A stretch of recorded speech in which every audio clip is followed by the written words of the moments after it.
جی hello. السلام علیکم. وعلیکم السلام ورحمۃ اللہ وبرکاتہ.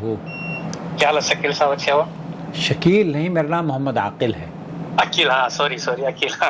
کوئی بات نہیں، کوئی بات نہیں. جی میں تھوڑا سا سوال ہے کہ جیسے کہ میرے رشتے کے اندر کوئی کسی نے بیاج کا پیسہ اٹھایا نا مجبوری سے، جی اس کا بیاج لگ رہا ہے، اور میرے پاس جیسے کوئی بینک کا بیاج کا بنا ہوا پیسہ ہے، تو جی میرا والا بیاج کا پیسہ نا، اس کا بیاج کا پیسہ میں دے سکتا ہوں؟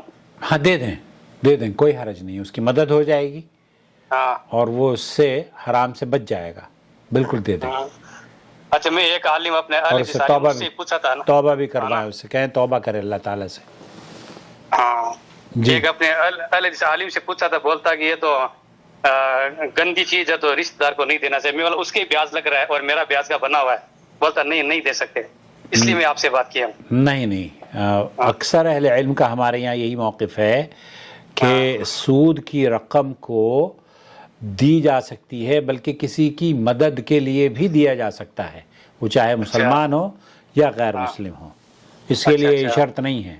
ہاں اچھا ہاں ٹھیک ہے صاحب، یہی بات پوچھا تھا. الحمدللہ آپ نے واضح کر دی، اچھی بات. الحمدللہ، جزاک اللہ خیر.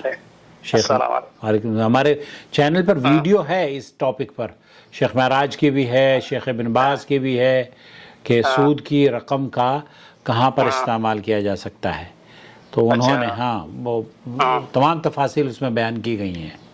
ہاں میں سنتا ہوں آپ کا، میرے پاس آتا ہے، یہ یوٹیوب ہے نا؟ جی یوٹیوب پر. ہاں اس پہ آتا ہے، لیکن میں تھوڑا بزی رہتا ہوں، کبھی کبھی کوئی نکل جاتا ہے، اس لیے پتہ نہیں چلا میرے کو. کوئی بات نہیں، کوئی بات نہیں.